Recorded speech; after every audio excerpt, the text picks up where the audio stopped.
여름 휴가철 눈 관리에 대한 질의응답 시간으로 많이 물어보시죠. 많이 물어보시고 대답도 많이 해드리는데, 사실 선글라스 관련된 건 뭐 제가 늘 많이 말씀드렸으니까 아실 거고요. 수술 여부에 관계없이 물놀이 가시거나 햇볕이 센 여름철에는 선글라스가 도움이 됩니다.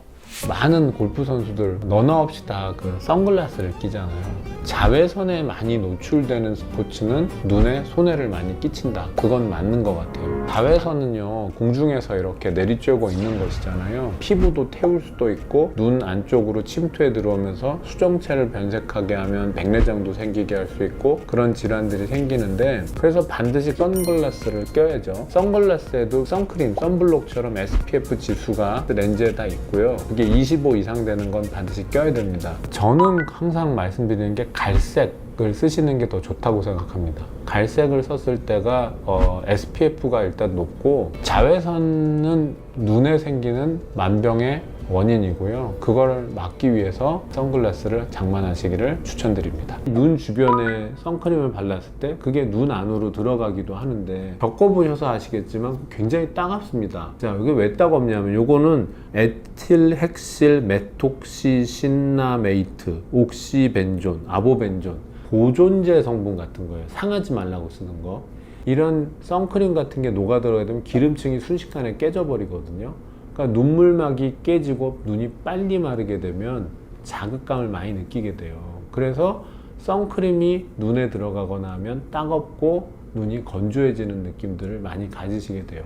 본격적으로 장마가 제대로 시작이 된 것 같으네요. 장마가 시작이 되고 습해지고 이럴 때 여러분들 콘택트 렌즈 관리 좀 각별히 신경 쓰셔야 해서, 콘택트 렌즈 보존액이라는 거 이렇게 담궈 두시는 거 있잖아요. 오래 두면 썩습니다. 하루에 한 번 이제 교체는 꼭 필요한 거고요. 그러니까 렌즈를 담아두는 작은 그 용기, 거기에 보존액을 넣어놨을 때는 그거는 하루 정도만 지나면 상할 수 있으니까 교체를 하시는 게 옳고요. 수돗물 같은 데 담아두시면 안 됩니다. 여행 같은 데서 이제 뭐 보존액 안 들고 가거나 이래가지고 물에다가 그냥 담그거나 하실 수도 있는데, 잘못하면 거기에서 이제 아메바 감염 같은 거 될 수 있기 때문에 그런 거 각별히 조심하시고요.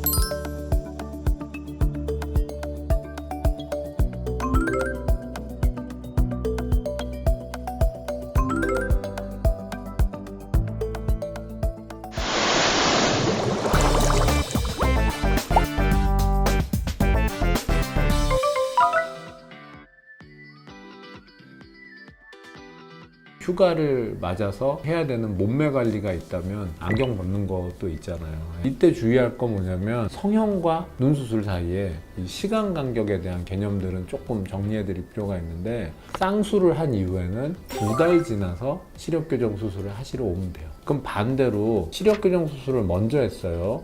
일주일 지나면 상관없어요. 그래서 예를 들어서 이번 여름에 내가 2달을 해야 되는데 나한테 남아있는 시간은 3주다. 그러면 시력 교정을 먼저 하고 쌍수를 하시고, 예를 들어 그런 정도면 다 커버는 가능하다. 환자분들은 많이 질문하지 않으세요? 수술을 하고 나서 휴가 갈 때 어떤 거 주의해야 되는지. 라섹 같은 경우는 기본적으로 혼탁이 생길 수도 있는 위치에 수술을 하는 거기 때문에, 라섹 후에는 선글라스를 좀 잘 끼시고 자외선 차단을 좀 신경 써주실 필요는 분명히 더 있어요. 스마일에 비해서. 라식은 특별히 관계는 없고요. 그 다음에 사실 이제 휴가철이나 물놀이 가고 이럴 때 제일 조심스러운 건 렌즈 삽입 수술 받은 분들일 거예요. 렌즈가 들어가려면 어딘가를 째야 되잖아요. 그러니까 적어도 그 쨘 상처가 아물 때까지는 과도하게 위험하게 이건 안 해야겠죠. 근데 아예 뭐 발만 담글 건데, 자 발만 담궜는데 옆에 친구가 물을 튀겼어요. 그래서 이틀밖에 안 됐는데 에이 하고 수건으로 닦았어요. 그리고 눈도 비볐어요. 자, 그럼 발만 담근 게 아닌 겁니다. 예.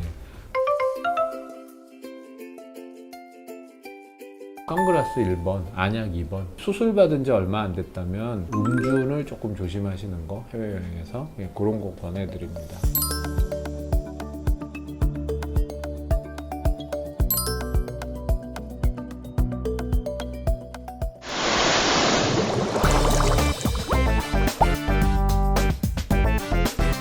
삼복더위라고 하는 이 복날 3번이 지나고 나면 더위는 끝이죠. 알고 보면 여름철에 기운이 빠질 때 시력이 떨어진다는 분들이 제법 있습니다. 여름철에 사실 글쎄요, 입맛이 되게 많이 나는 사람이 많지는 않을 거예요. 근데 왜냐면 이제 땀을 많이 흘리면 우리 몸에 있는 중요한 전해질 있잖아요. 우리가 포카리 스웨트 따서 마시면 들어있는 그 좋은 성분들, 그게 원래 우리 몸속에 있는데 이거를 원래 소변을 볼 때는 걸러냅니다. 그래서 필요한 것들을 잘 챙기고 찌꺼기 내보내고 그러면서 어떤 밸런스를 맞춰서 좀 많이 짭짤하게 내보내거나 덜 짭짤하게 내보내거나 이렇게 할 수 있는데 땀은 그게 안 돼요. 땀은 그냥 구멍 열리면 진액이 나가는 겁니다. 그럼 땀을 많이 흘리면 그 찌꺼기, 전해질, 뭔가 좋은 성분들 보충을 해줘야 되는 거죠. 그럼 그게 보충이 안 되면 어떻게 되겠어요? 몸에 힘이 없어지는 거죠. 근육도 풀어지고 퍼집니다. 땀과 관련된 중요한 성분, 전해질 이런 거를 여름철엔 적절하게 보충을 해줘야 퍼지지 않는다는 거.